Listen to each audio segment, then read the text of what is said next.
Right, we're live now. Hello everyone, how are you doing? My name is Blessing, and we're going to be taking you through the Habitat Hack interface session. I'm sure some of you attended the one that we had last weekend, and we managed to give you some bit of overview. But maybe what we want to do today is to give a bit more information on what we're going to be doing as teams, because we understand we're going to be forming some bit of teams and then doing the actual work on the hack. So to start us off, we're going to have input information regarding the property market, how you're going to be selling the stands, what's going to be involved as you actually do the product selling from John Pocock. And Daryl is going to be doing that introduction. Over to you, Daryl. All right, thanks, Blessing. All right, everyone, good afternoon. I'm Daryl Friend from John Pocock. We're based in Bulawayo, but we have offices in Bulawayo and Harare. We're one of the larger real estate companies, and we are looking at an opportunity to grow our sales, and hence we've started to talk with yourselves on what we believe is a really big opportunity. What we want to focus on is being able to market and sell properties, particularly stands, to people overseas, to the diaspora, mainly to Zimbabweans overseas, probably. But that's there's definitely an opportunity in that. What we've got is over 1,000, possibly 2,000 stands to sell over the next year. And what we found is that the local market is also struggling to come up with the financing on that. And we believe that the international community will probably find that this sort of sale is not a huge impact on their daily lives. So we need to try and tap into that and get them to buy property here in Zimbabwe. I mentioned Zimbabwe. Whilst our first projects might be in Bulawayo, we've got projects all over the country. And even if we don't have the direct link right now, with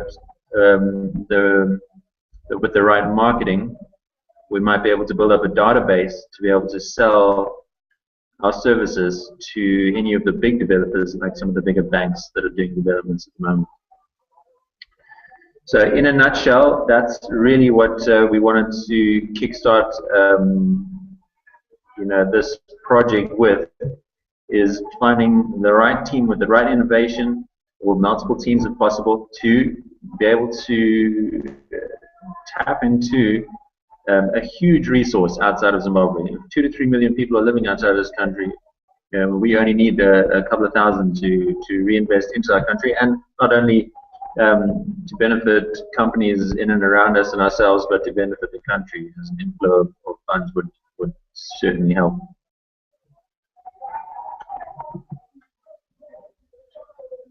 Is there much more, Blessing, at the moment? I'll leave that as the introduction, just if there can be any questions. Okay, that's all right. Okay, that's all right. Thank you very much. So basically, that's the introduction from the property developers side. So we're going to move on to the next section, where we're going to tell you now what we're going to be doing with you as hackers. So to Sure. Thanks, Blessing. So thanks, Daryl, for the introduction. I think this community is actually very exciting in itself, because albeit the fact that a lot of people are saying the market is a bit depressed because of our economic situation, I think, as you're saying, there is a very big opportunity in terms of the diaspora market. I mean, most of the people in Zimbabwe are surviving on this market, right? You go into the bank, there are these very long queues because people are getting money from Western Union and MoneyGram and all these things. And those same people, are the people that are going to be interested in investing in getting stands or in getting property, because, as you were saying, I know, Daryl, you allude a bit more onto, some of the services that you're able to provide, apart from just, selling the stand itself, what John Pocock can do for these people. Because, most of the people in diaspora, the biggest challenge is, on the confidence side of things. And so I think that part might also be very interesting to get our hackers to understand, firstly, how we are inspiring this confidence, how we are assuring the people in the diaspora, and this is part of that value proposition that the hackers should give. And then secondly, some of the services that John Pocock can then give, apart from just um, uh, providing the stand and then processing that payment. So, Daryl.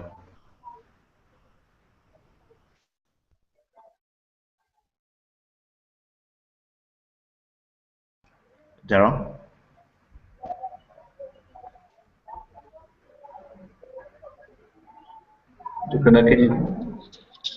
Daryl, are you live? Yes. Yeah. Sorry, can you just repeat that? Sure. Oh, no, so I was talking about how John The Popov can confidence. help inspire the confidence and the services Yep. that John Popov Okay, can sure. provide apart from just selling his net. Yeah. No problem. All right. So, Sukunda, as you're alluding, the challenges that have been with property developments, and if you are overseas, is whether the money that you're sending over towards the stand.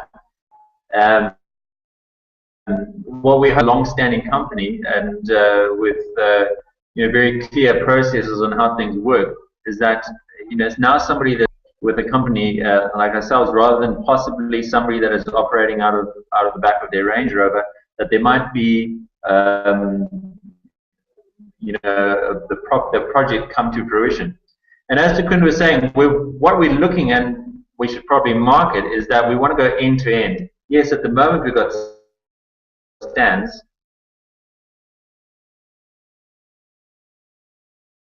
Now you've got a rental income and an asset, and we're hoping that you get a return on investment between 6 and 8%. So what's the rental? They can live in a house, and perhaps that's another angle we need to look at for our friends and family overseas when we want to try and sell them the idea of having something here, where we are, they are investing into something that has potential. And so yeah, that's definitely an angle that we should be looking at. Yeah. Definitely. So yeah, I think that's.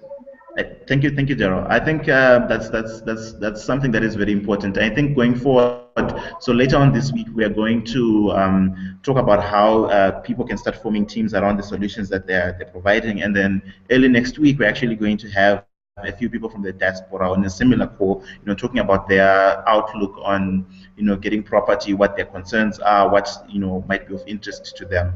On Saturday, we had our first interface session, and there is a part of the Q&A that we recorded. I'll put that link in the description of this video, so you can also go through that to get a better understanding.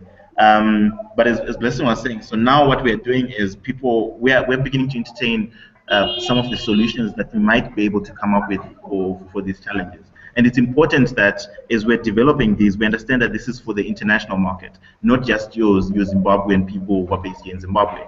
So the restrictions that we have in terms of the technology, the innovation and things like that, we don't have that same restriction in this particular case because people in the US do have the internet access. So we need to come up with solutions that are alluding and involving some of these things. So, GPS, using live feed, using all these many different things. And so I think that's one of the other things that we need to definitely take into account. Yeah. So thank you. Yeah. Yeah. And one thing that I noticed in the last meeting was, look, there's a belief from a couple of the hackers that there's still a pocket of Zimbabweans that we haven't marketed well enough to. So again, the hackers can market locally. We're not averse to that because maybe we have we've not touched all the bases locally, and maybe we should also just consider that. So we're not going to discount anyone that's able to find sellers locally. Just as we refine everything, must make sure that we're clear on referrals, and so whether or not a system is designed around that. But I don't want any grey area discussing who was their client. We need a very clear way that it's passed on.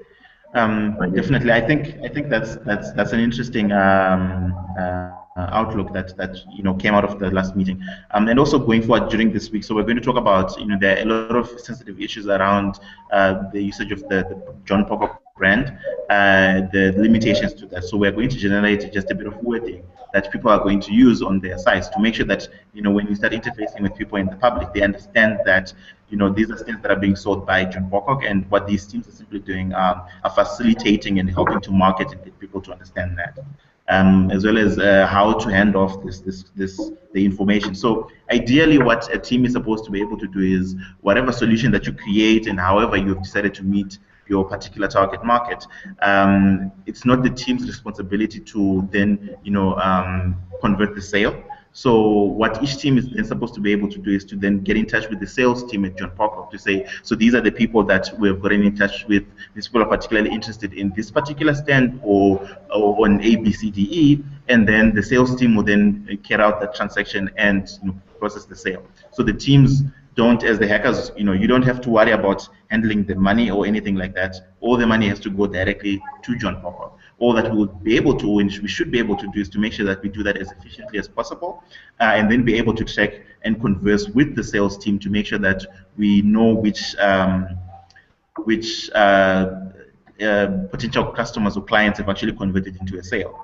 Naturally, at the end of the hack, there is going to be a finale where we are going to then decide which team or teams have built the most sustainable and scalable solution. And that assessment is going to be primarily based on the number of signups that each team is going to be able to get. So that's the metric that we're going to be tracking. We're then also going to add onto that the number of signups that actually convert into sales, as well as the third bit is an innovation sort of scale, so from 1 to 10, which Daryl will award to each team, depending on how he views that innovation or that solution.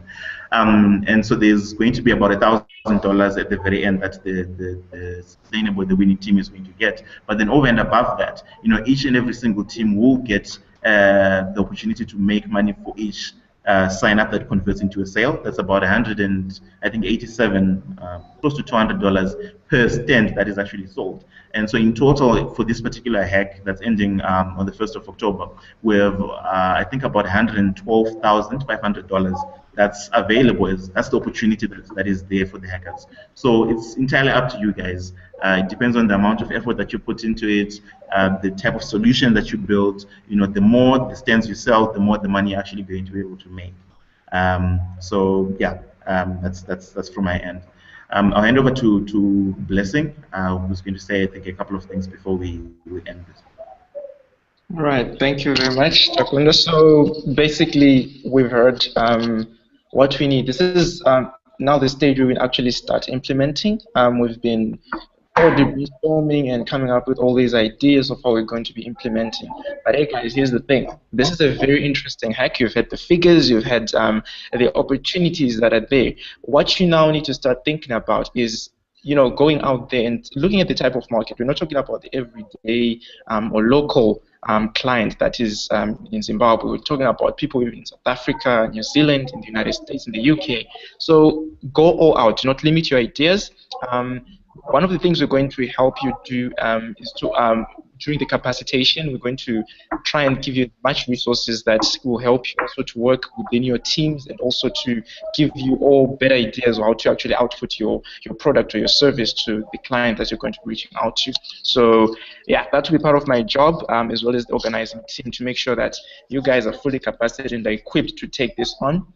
So between now and next week, that's when we're going to be having the teams set up. We expect that by now you've thought about probably we want to work with, or if you haven't met, make some time to organize some local meetups amongst yourselves and start thinking about, okay, which teams you want to form and who do you want to work with.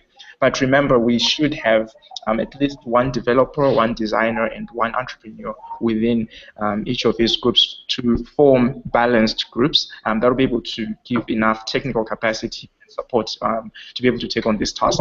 Otherwise, that being said, we hope you've understood the information that has been given out. If not, please feel free to either give your comments in the section or communicate with us through the WhatsApp groups or the platforms that we've created for communication.